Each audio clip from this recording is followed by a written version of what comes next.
अस्सलाम वालेकुम, ये this is Jawad and welcome back to another video. तो ले आए हूँ जी आपके लिए केमिस्ट्री 9 क्लास का गेस्ट, जो कि आज कल आपका सुबह पेपर है, तो मैं ये वर्ड फाइल आपके लिए तैयार करके ले आया हूँ।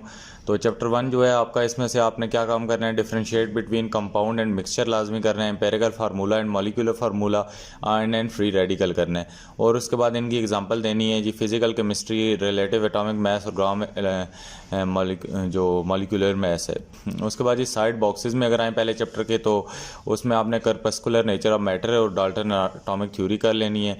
और न्यूमेरिकल में कौन से न्यूमेरिकल ज़्यादा इंपॉर्टेंट है, जो मास इनटू मोल आपने फाइंड करना है, और मोल्स आपको दिए होंगे तो आपने पार्टिकल्स फाइंड करना है। तो चैनल को लाजमी सब्सक्राइब कर लीजिएगा। अभी तक जो अनसब्सक्राइब है जल्दी से सब्सक्राइब करो यार, किस चीज़ की आपको देर है। तो यहाँ पे चैप्टर 2 पे आते हैं, तो इसको मैं थोड़ा नीचे ही ले आता हूँ अगले पेज पे। तो चैप्टर 2 को यहाँ पे हम डिस्कस कर लेते हैं कि चैप्टर 2 में हमारे पास क्या क्या है। Differentiate between shell and sub shell आपने लाजमी करना है। रदरफोर्ड एटॉमिक मॉडल आपने लाजमी करना है, डायग्राम और उसकी डिफेक्ट्स भी लाजमी करने हैं रदरफोर्ड के। उसके बाद यूजेस ऑफ आइसोटॉप Ni5 कोई से भी 5 कर लो। उसके बाद इलेक्ट्रॉनिक कॉन्फ़िगरेशन लाजमी करनी है, 3 नंबर की आती है, बहुत ज़रूरी आती है। उसके बाद ये चैप्टर 3 में से आपने क्या करना है, पोजीशन करनी है इलेक्ट्रॉनिक कॉन्फ़िगरेशन की, और उनकी पोजीशन मतलब कि ग्रुप नंबर और पीरियड नंबर डिस्क्राइब करना है। उसके बाद शील्डिंग इफेक्ट आपने करना है, उसका जो पीरियड है, ट्रेंड है, वो सारे शॉर्ट क्वेश्चन में आता है। इसके बाद आपने क्या काम करना है, एटॉमिक साइज़ करना है, और उसके बाद ट्रेंड करना है, और रीज़न करना है इसकी ये क्यों इसके ट्रेंड अप टू डाउन होते हैं। उसके बाद differentiate between ionisation energy and electron affinity. तो आयोनाइजेशन एनर्जी और इलेक्ट्रॉन एफिनिटी का जो लॉन्ग क्वेश्चन आ सकता है, और ये आपने 3rd चैप्टर से लाजमी करना है। उसके बाद अगर 4th चैप्टर पे आएँ तो आपने कैटायन फॉर्मेशन, एनॉयन फॉर्मेशन और आयोनिक जो बॉन्ड आयोनिक फॉर्मेशन है ये लाजमी करनी है। यहाँ पे इसको मैं एक मिनट ऊपर ले जाता हूँ, तो ये भी आपने लाजमी करनी है, 3 नंबर की आती है। उसके बाद आपने define the duplet and octet rule और हाइड्रोजन बॉन्डिंग, ये भी लाजमी करना है। और उसके बाद differentiate between polar and non polar type of covalent bond, और उसके बाद आगे टाइप ऑफ कोवलेंट बॉन्ड में आपने सिंगल, डबल और ट्रिपल कोवलेंट बॉन्ड करना है। इंपॉर्टेंस ऑफ इंटरमॉलिक्यूलर फोर्सेस करनी है, और लास्ट में आपने एडेसिव और एपॉक्सी रेजिन्स वाला करना है। उसके बाद चैप्टर 5 में आए तो बॉयल्स लॉ आपने करना है, इसकी डेरिवेशन और न्यूमेरिकल और इसकी एग्जांपल कर लेनी है, और चार्ल्स लॉ को भी आपने लाजमी देखना है।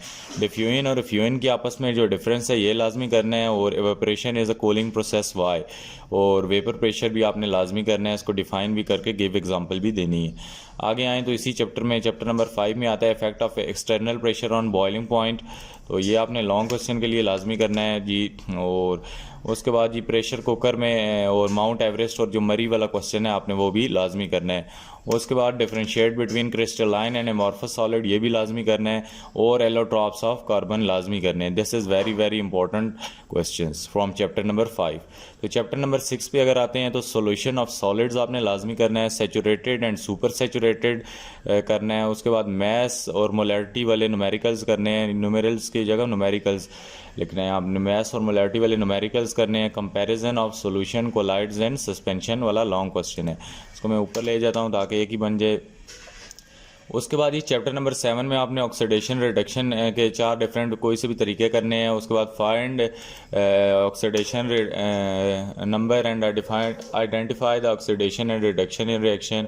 उसके बाद सॉल्ट ब्रिज वाला करना है, गैल्वेनिक सेल लॉन्ग क्वेश्चन है, नेल्सन सेल लॉन्ग क्वेश्चन है, क्रोमियम प्लेटिंग करनी है, और गैल्वेनाइजिंग करनी है। उसके बाद चैप्टर 8 में आपने comparison of 2A and 1A और 2A का कंपैरिजन करना है, और उसके बाद ऑक्सीडेशन पावर ऑफ हेलोजेंस के बारे में डिस्कस करना है। रिएक्शन इज़ नॉट पॉसिबल, कि इनका रिएक्शन क्यों पॉसिबल नहीं होता। यूज़ ऑफ प्लेटिनम गोल्ड करना है, और ये इन्हीं का रिएक्शन है ऊपर वालों का, कि ऑक्सीडेशन पावर ऑफ हेलोजेंस और इनका रिएक्शन पॉसिबल है या नहीं।